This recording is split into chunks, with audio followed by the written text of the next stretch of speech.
We thank God Almighty for bringing us here today to worship Him in spirit and in truth. Today, we want to look at the topic we have on the board, building a disciplined church. And I'll be taking my text from the book of Proverbs, chapter 25, verse 28. Whoever has no rule over his own spirit is like a city broken down without walls. If you read other versions of the Bible, what I have here is a man without self-control is like a city broken into and left without walls. I will quickly state the objective of this study. The objective is to help us recognize how emotional decision making can negatively impact the church, and how discipline, upbringing, and character formation rooted in God's word will lead to a stronger and more unified body of Christ. That is the objective of today's teaching. And I want to encourage all of us to have an open mind while we go through what we have on the board, building a disciplined church. From our text, we will understand that a man without self-control is like a city that they broke into, like this compound now, when you break down the fence and they come in to plunder, and when they were leaving, they left everywhere open. So meaning that anything can do what? Can come in, and everything can what? Can go out. When we are talking about a compound, so many people don't understand why they call this place a compound. It is because it is what? It is secured for our own what? Habitation. Do you understand? Just like we have a garden and a forest. What is the difference between a garden and a forest? It's because one is what is has been what cultivated and what taken care of, dressed. A garden is what is dressed, but a forest is not what? It's not dressed. So that is how I see self-control and what? Discipline. Come to think about this. If God that created heaven and earth is not disciplined, just imagine it's not disciplined, it's not principled, it's behaving the way we are behaving. We make laws, we break them, at times there are no laws, we are just like that. What kind of a society do you think we'll have? Majority of the problem that is militating against Africa is because Africa is not what? Disciplined. It is not all about prayers. If you pray, you don't act. It's a wasted prayer. So Africans, we are only good at what? Praying. We are not good at what? Doing. So if we don't do, we are not going to get results. Forget about it. That you did not act, then you sit down somewhere, you kneel down, you start praying, you cry to God and do all of those. It's not going to work. Are we together? So I'll be defining some terms I'll use during the course of this story. First is emotion. Emotion is a natural feeling. When we're talking about our emotions, we're talking about natural feelings like anger, love, hatred, pity. All these are our what? Our emotions. Okay? Then discipline. Training that develops self-control and character. So if I say discipline, I'm talking about the training that develop our characters and what? Self-control. Then character can be defined as a moral and ethical traits developed over what? Over time. The moral and ethical traits that is developed over what? Over time. You cannot just wake up one day and say, this is my character, when you have not actually what? Cultivated it. Some of us, our minds are not what? Developed. So we act based on what? Emotions. I remember a time my brother, my immediate elder brother, was planning his marriage, and I just got a job. I called him. I said, brother, not best, so I cannot come to your marriage. It felt very bad. I said, brother, you react based on emotions. It's based on what? Emotions. You don't understand it from my own what? Perspective. It felt very bad, but at the end of the day, I didn't go. Because I have better reasons not to what? Not to attend the marriage. Or is it compulsory that I attend? That's how it's not. It's not compulsory. So I don't put emotions or feelings when I want to do what is right. Okay, for so many of us at times we can even leave the most valuable thing. Yes, it's accepted. But if it is not conducive and there's a reason, please don't do it. Okay. So from our definition, we can see clearly that emotions are never what? Constant. Meaning that I can be happy this moment, and the next couple of split seconds, I can be what? I can be sad. So it's like a caprice, a wind that changes direction at what? At all times.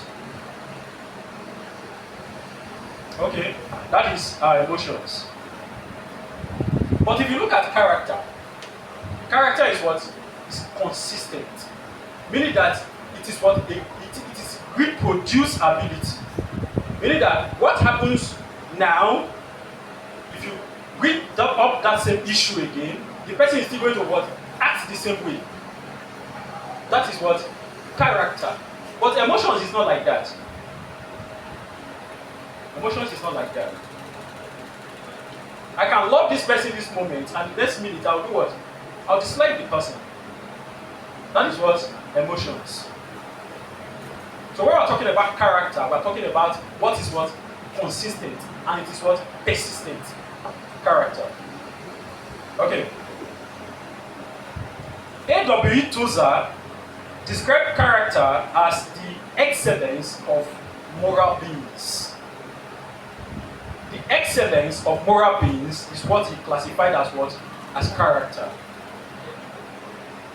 So when we are talking about moral beings, human beings that have morals, we are talking about what? Their character.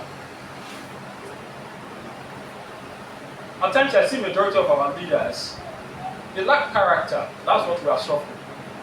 But yet we are praying.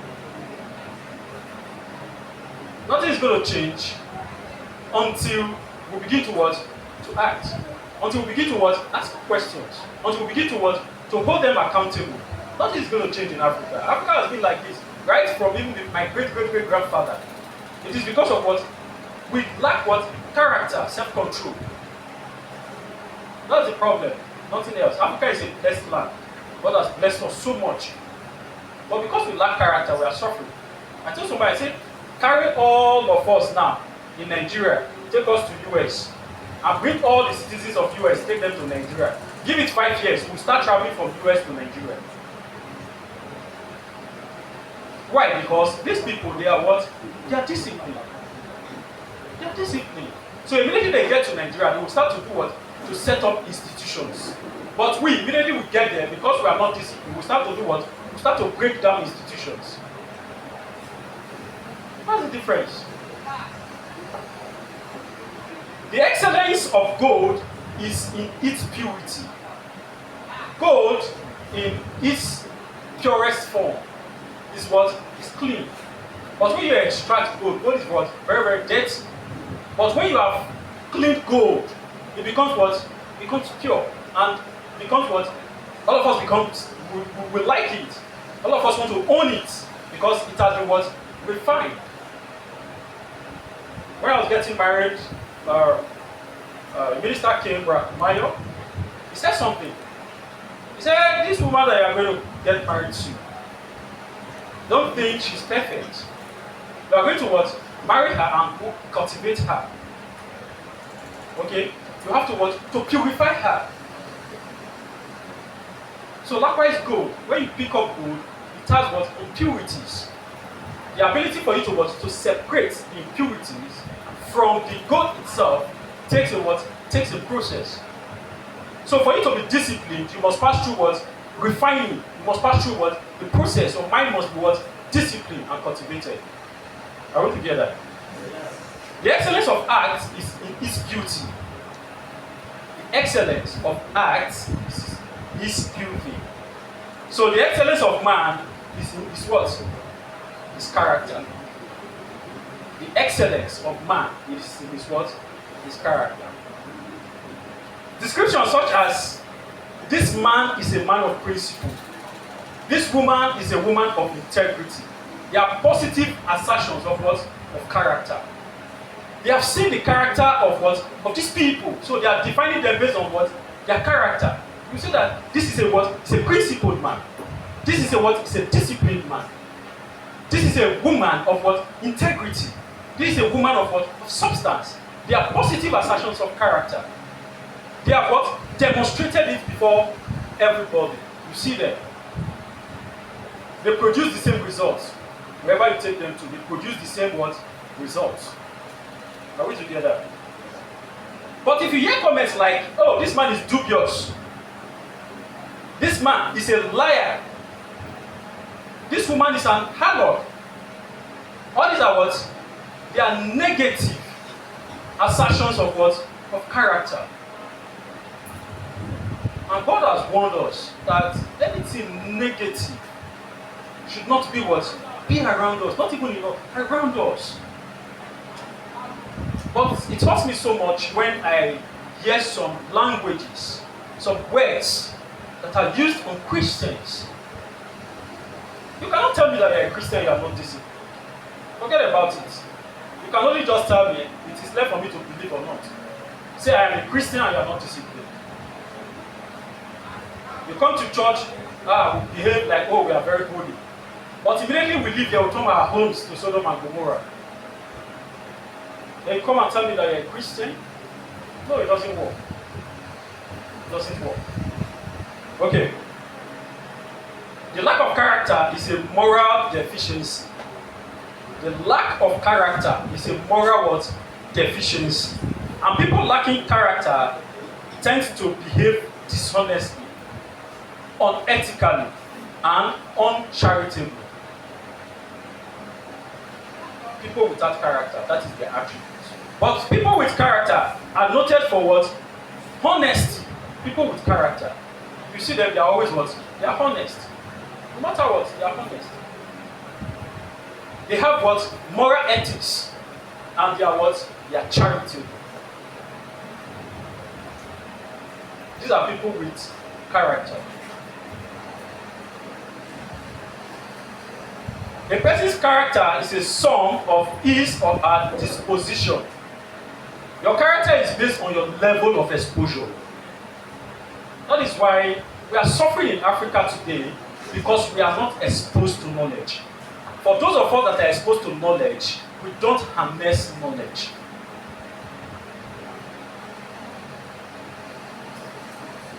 We get an information, we don't process it because of our what? Our emotions. We don't process them. So, what we are pointing out here is that don't develop a mediocre mindset. I was listening to one of my coaches. He said, if they give you a job, and that job, you're supposed to do the job for 20,000 naira, and the person told you that, oh, I'm going to pay, say 10,000 naira. If you accept that job, you do well, you give him the best of quality. But then we have some people that say that as work rich, as money rich, now so we go do what? So we go do the work. If you develop that kind of mindset, you are building a what? A mediocre mindset. So excellence should be seen in whatever you do. Let there be what? Excellence. So long as you have accepted to take the job, do what? Give excellence, give value. So long as you have accepted it. So why will you accept it and befriend the person? Those are bad characters. Are we together?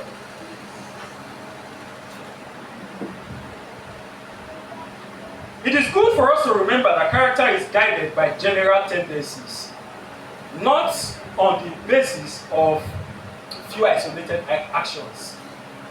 Meaning that your character should be what? Should be general to everybody. It should not be based on some separate issues. This one concerns me, okay, I will behave like this. This one not concern me, I have to do what? Act like this. A character is supposed to be what? To be general, irrespective of what it is. Character is influenced and developed by our choices.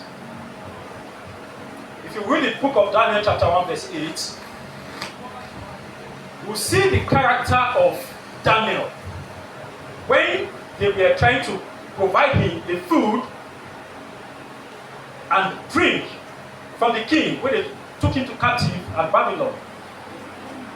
Because of the character of Daniel, he said, I'm not going to do what? I'm not going to take this food. And I'm not going to do what? To take this drink. Okay, let's read. Daniel 1:8. But Daniel proposed in his heart that he would not defile himself with the portions of the king's delicacies, nor with the wine which he drank. Therefore he requested of the chief of the eunuch that he might not defile himself. Thank you very much. So, he is now saying that I'm not going to take of this. He said what? It's a decision. It's principle. If it were to be some of us, we are just hungry. Like when Satan was tempting Jesus Christ. So long as we are hungry, they bring food, we go eat. Even if we have made policies or we have made good decisions that we are not going to do this.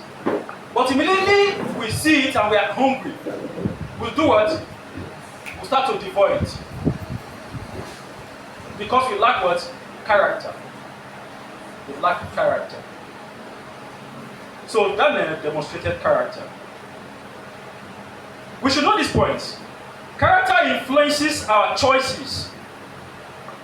Proverbs chapter 11, verse 3a, the first part. The integrity of the upright guides what? Guides them. Please, you can read another version, thank you. Please read. Proverbs. The integrity of the upright will guide them, but the perversity of the unfaithful will destroy them. The perversity of the what? Unfaithful will destroy them. Why the A part of it is saying that the integrity. What is integrity? What we are talking about integrity, we are talking about your what? Your character. It will do what? It will guide you. But when you have not developed that integrity, that level of integrity or character, what happens? You will be led astray by your what? Your emotions. It is no longer you that is what? That is leading, but what is leading? Your emotions. Your emotions becomes your what? The wheel, handles the wheel and begins to what? To drive you. Proverbs chapter 10 verse 9. The A part of C. The A part of it. Character will help us walk in integrity and securely. But he who was crooked will be what? Found out. Meaning that your character, your integrity will do what? It's going to protect you, it's going to guide you. But you that is crooked, it's just giving a matter of time. They will fish you out. They will smoke you out. Character is like pregnancy that cannot be hidden. If you get pregnant today, fine, not well and good. Just give it time. What happens? People will see it. My father will tell me that he say, my son, if dirty too much for soup, blind man go do wetin? Blind man go see am. So that thing that you are doing, that you think no person is seeing, people are seeing it. Just a matter of time, people will begin to what? To talk about it. Just like people are talking about our Nigerian government today. Because of this youth corporate that spoke. Right? So they did a 30 days what? Grant challenge. So people are beginning to do what? to tell the government the truth. Okay, it is what it is. We have been seeing it, but we did not talk, but now we are talking. So we are beginning to develop a character. You see that talking, we are beginning to develop a what? A character of what? Of consciousness. So if you allow your emotions to lead and guide you, you become what? Unconscious of your what? Of your surrounding. Are we together? Okay. Please also note that sometimes God uses trials to strengthen our character.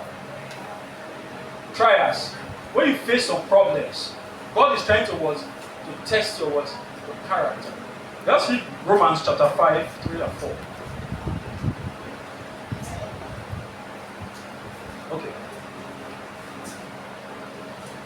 Romans 5:24. And not only that, but we also glorify in tribulations, knowing that tribulation produces perseverance, and perseverance, character, and character, hope. Now, suffering produces what? Perseverance. And perseverance produces what? Character. So if you have patience to tolerate that thing that is happening to you, you begin to what? To form a pattern. You begin to what? To form a pattern. Some of us, we don't have a pattern in our heads. Like most of us that are shift workers, we have a problem. The problem we have is a problem of what? Sleeping. There are some people that goes to bed by 10 o'clock and they wake up by what? 4 a.m. So if they have done it over time, they don't need to do what? To set an alarm. Once it is 4 o'clock, they are what? They are awake. They wake up. It is because they have developed a what? A pattern. And that is what our characters should be. That is what our characters should be. So I will take some biblical examples of people that developed what? Character and what? Implemented it. The first example I want to take is Samuel versus Eli.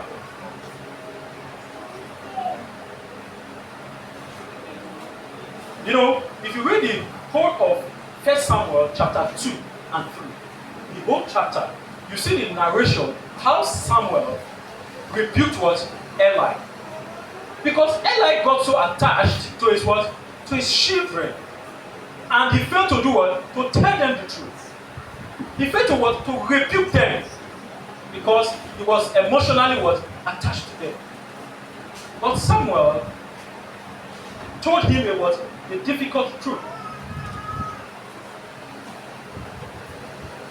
So we are talking about discipline in what? In leadership. I was attending a training someday and somebody asked me, he said, you're a safety man.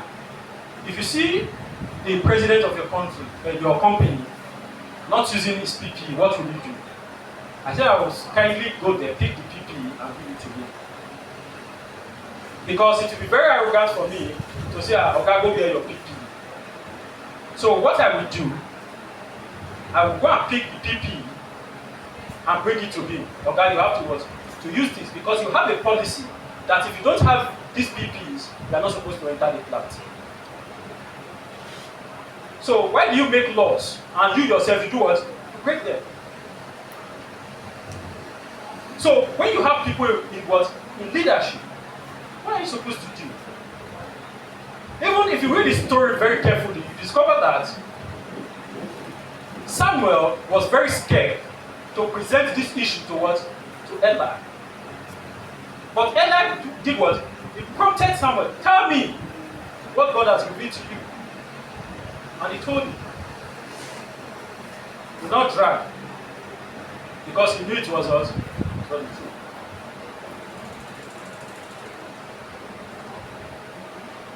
A godly leader disciplines even when it hurts emotionally. A godly leader disciplines. Even if that thing will do what? It's going to hurt him. My younger brother called me one day. He said, bros, you hate me. I said, I don't hate you. Now this issue they bring before me, now they present. It is what it is. You are not supposed to do it. So I cannot because of saying you are my brother, perverts the situation. So what the young man needs from me is what? It's an apology. One apologize, this close. He said, but you're not supposed to tell me for them. We are supposed to tell you. Not when I invite you. You invited me now. So if you don't want me to tell you there, then you shouldn't have. If I can't tell me secretly, then I will do what? I will advise you secretly. But since you invited all of us, we sit down together, I should tell you there. It is what it is. So as a leader, you must do what? You must discipline unconditionally, even if it is going to what? It's going to hurt you. The story of Samuel and David, I want to read. You can find it in 1 Samuel chapter 13. You can read at your time as well. Okay. Another story I want to pick at is the story of Jesus and Peter. Compassion balanced by what? Principle. You can find that story in Matthew chapter 16, 21 to 23. Please, if you are there, read for me.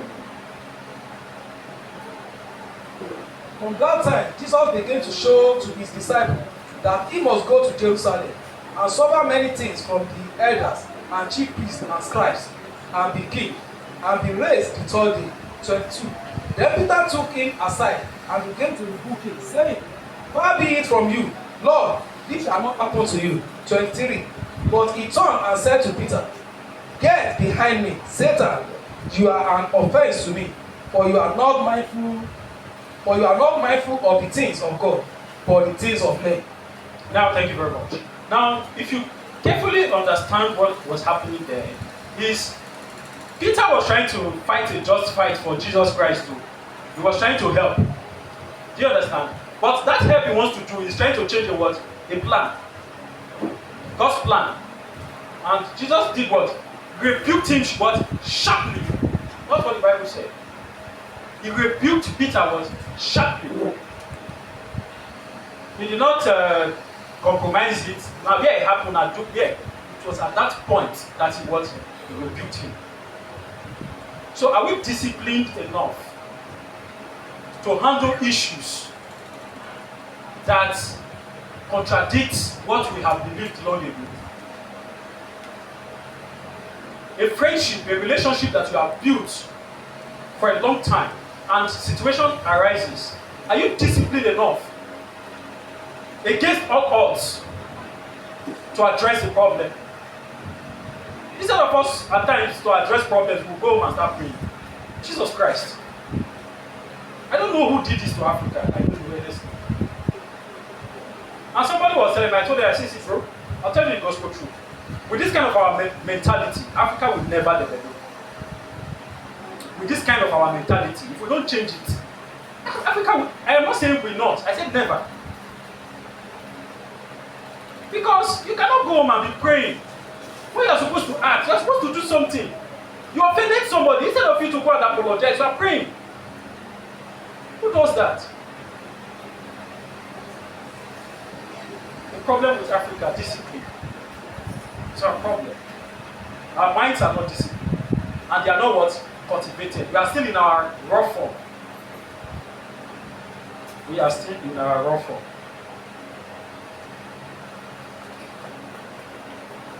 Now, I want to take another subheading. How emotional decisions affect the church. How emotional decisions affect the church. It affects the church very negatively. If we use emotions to judge things. That is why if I want to resolve some certain issues with my wife, I'll tell her, I say, come, this thing when I want to talk to you, it is the bitter truth, or they're not the cry. Because women use tears to manipulate us. So they're not the cry. I will see. If you are crying, I give you time. When you finish crying, come, I will tell you. I will tell you that thing, I must tell you. Do you understand? So, if you use emotions to address such issues, you are going to make mistakes. There are some men, immediately they see the tears of a woman. Whatever decisions they want to take, will be what? Be good. That is when you are acting on what? Emotions. But if you have developed your mind that you are not moved by emotions, crying is allowed. Right? If we are passing through some moments in life, you cry, right? I'm not against it. But when you finish crying, come, I'll still do what I'll tell you. Even if you're a child, watch children. Children, they are very, see, they have skills in this. They are skilled. If you want to correct a child, they will start crying. Instead of you to instill discipline in the child, you do what? Because of the tears, you do what? You will try. Not knowing that you are enhancing what? The character of that child. We have broken men and women in our society today. So we can't take firm decisions because they are broken.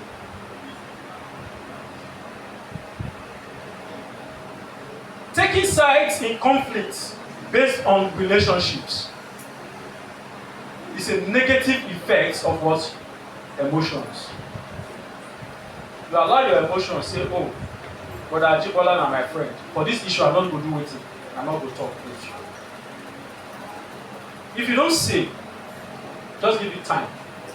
Like I said, pregnancy is like character. You cannot hide it. With time, those things will begin to manifest. And when they begin to manifest, because you have failed at a point, correcting it becomes very difficult. I don't hate anybody, but I have a responsibility to tell you the truth. And if I'm telling you the truth, I'm not going to change shit. I'm not going to move.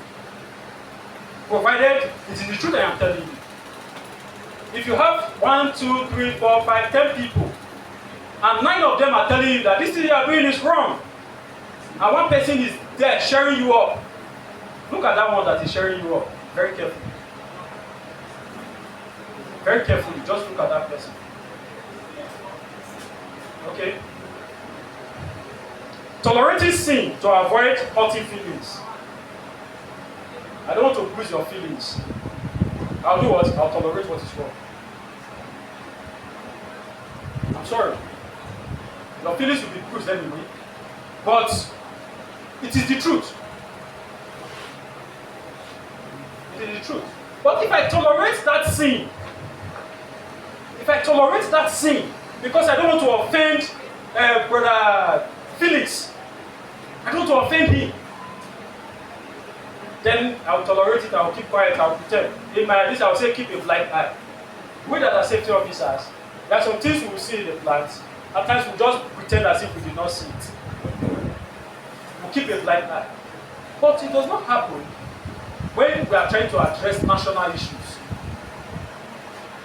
When we are trying to what? To attend to some critical issues. Please don't keep a blind eye. Speak up.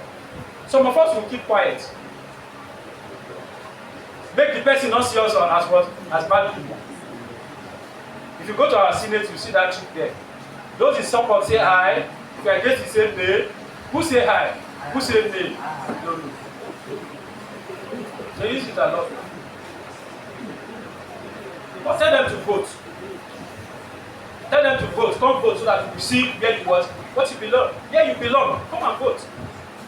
How many have you seen? Come and vote so we know where you stand for. You don't see everybody. But if it is crowd now, if you are in support, say hi. You see every person, you say hi. But it's against their what?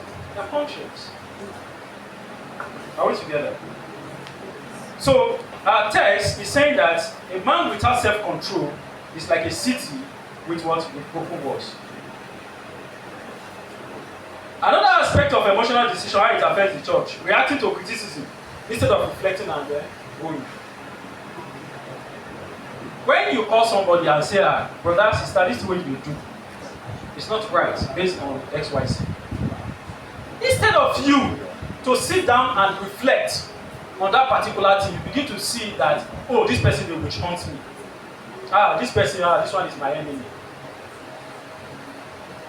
What's that? We are all not perfect. So if somebody should draw your attention to a particular thing, sit down and look at it.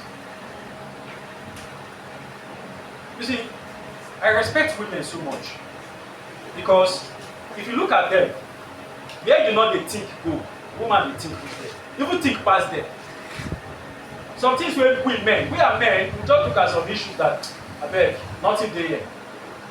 But if you allow a woman, she will even tell you the ones that you are not supposed to hear. She will tell you what you are not supposed to hear. So when a woman is telling you that, this thing that you are doing, it's left for you to just what? Look at it. What she's saying, if it has some what? Element of truth. If it has, don't be proud to say, na woman I correct me. Na my son correct me. No. If it is true, you do what? You change. Don't react to criticism. If you are a man that have cultivated your heart and you are well disciplined and you have character, any person can tell you that this thing you are doing is like this. If you are not sure, you don't ask questions. Knowledge. So how do we build a disciplined character? How do we build a disciplined character? 1. Through a God-fearing upbringing. Proverbs chapter 22 verse 6. Train up a child the way he should grow, and when it grows up, you will know what? Depart from it. Once that foundation is faulty, brother, you have a work to do. I said it here the other time I was teaching about parenting, that if you fail to instill discipline in your child between ages 0 to 5, you're in trouble. You think you don't know what they are doing. Children, they know what they are doing. Between 0 and 5, you're in problem. And God help you that you not made this mistake till they get to what? To the ages of 12. You have lost them. Because whatever they want to do, the mind has not been what? Cultivated. So it is not at that age when they are what? The mind is what? Is strong. You want to start cultivating them. You want to start instilling discipline in them. No. Between 0 and 5. Let them know what you stand for. I visited a friend of mine. The father has told them, immediately the visitor steps inside, clear all what you are playing with in the living room and go to what? And go to your room. Immediately I stepped into the house, I was even calling the children. They were running like with the speed of light because they know what the father is going to do to them. He's instilling what? Discipline.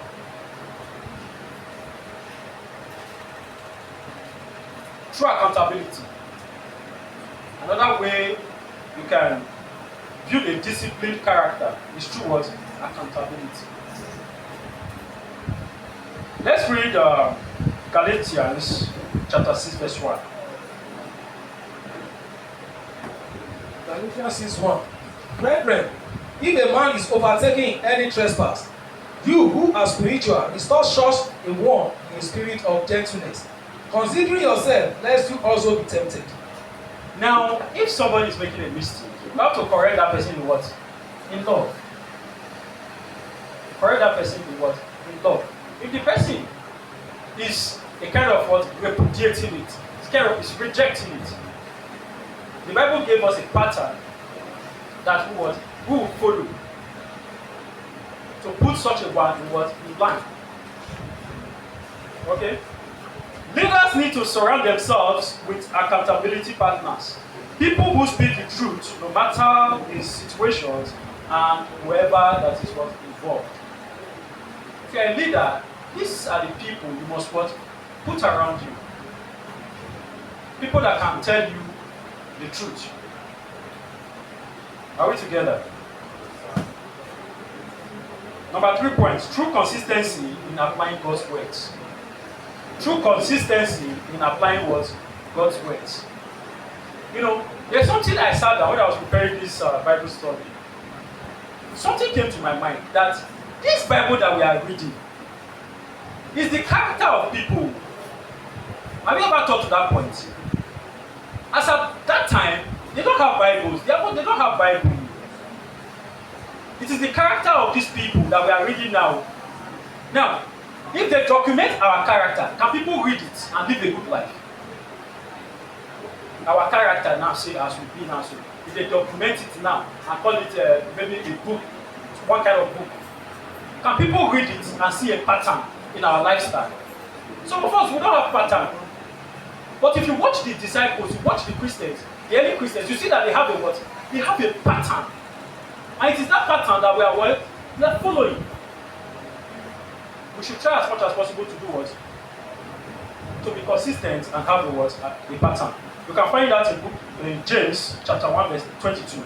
Do not merely listen to what it says. Apply truth equally, whether to friends or strangers. Another point is through practicing self-control. Titus chapter 2, 11 and 12. Please, if you are there with me.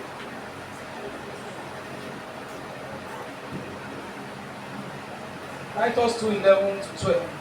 For the grace of God that brings salvation has appeared to all men, teaching us that denying ungodliness and worldly lust, we should live soberly, righteously, and godly in the present age. Thank you very much. Grace teaches us to say no. Grace teaches us to say what? No to things that are what? Ungodly. If it is ungodly, because you have cultivated your mind, say no to it. Because it is ungodly. Not with biasness. That is the only way the church can grow. That is the only way. The church are people of what? Of character. So to control your emotions, it requires what? Great discipline.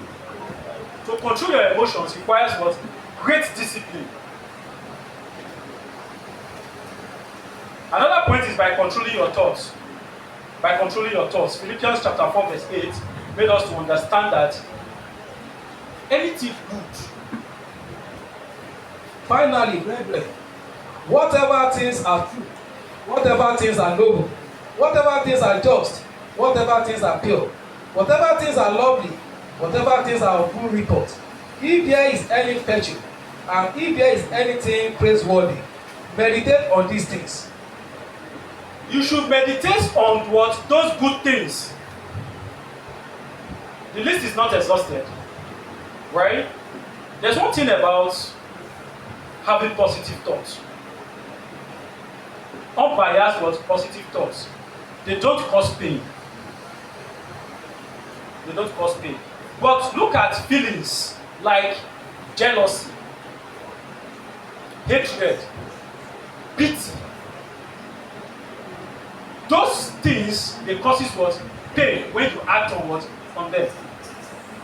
So that is why if anything negative is coming to my mind, I have the willpower because I have developed my heart, my conscience, my character to act on them or not.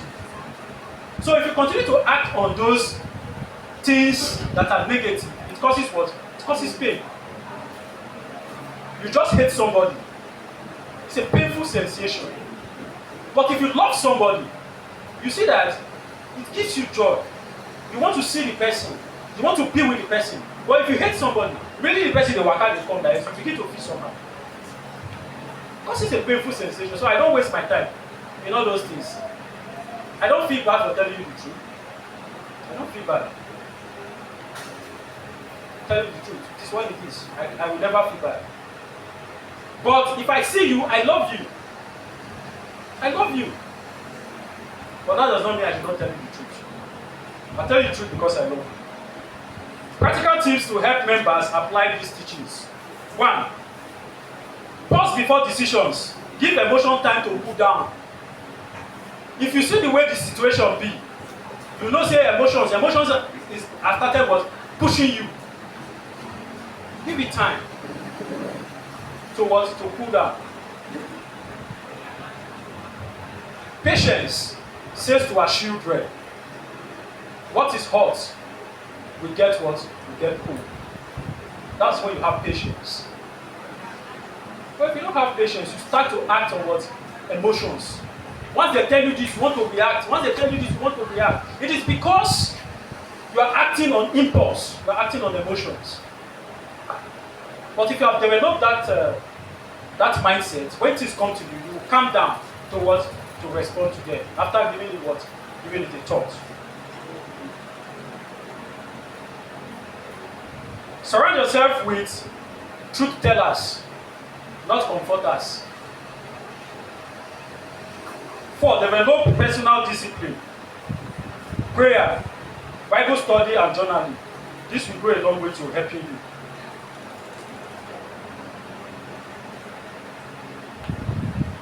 First Corinthians chapter 15, verse 33 says, "Do not be deceived. Bad company ruins good morals." Bad companies ruin good morals. Some of us will go say, "I know what I dey do." Forget it. Now me be myself. I know myself now. Before you know it, you see yourself at the middle of what? Of that sin. You'll be there. It is because of the people you want have kept around you. Keep truth tellers. Not the people that will come and comfort you. Not the people that will come and massage your ego. Not the ones that will come and make you feel like, okay, you are this. At times, telling the truth hurts. It hurts. It hurts. But you have to do it for the sake of what? For the sake of Christ. For the sake of the church. You have to do it. In conclusion, godly character is the result of the Holy Spirit's work of sanctification. Character in the believer is a consistent manifestation of Jesus in his life. It is the purity of heart that God gives. It is the purity of heart in action that God gives. For you to become a successful leader, a successful Christian, discipline must not act based on emotions. Men and women of character will set a good example for others to follow, and their godly reputation will be evident to all. Their godly reputation will be what? Will be evident to all. Please, let's read Titus chapter 2, 7 and 8. Titus chapter 2, 7 and 8. Titus 2, 7 to 8. In all things showing yourself to be a pattern of good works, in doctrine showing integrity, reverence, incorruptibility. 8. Sound speech that cannot be condemned, that one who is an opponent may be ashamed, having nothing evil to say of you. Now, if you go back home, pick up that book of Titus chapter 2, 7 and 8. Read it very carefully to yourself. Try to be that person that when you say things, there will be things that people cannot condemn. Because it is the truth. You cannot condemn the truth. You can't. You can't condemn it. It's just a matter of time. It's going to what? It's going to resuscitate. It's going to come up. May the good Lord bless His words in our house in Jesus' name. Amen.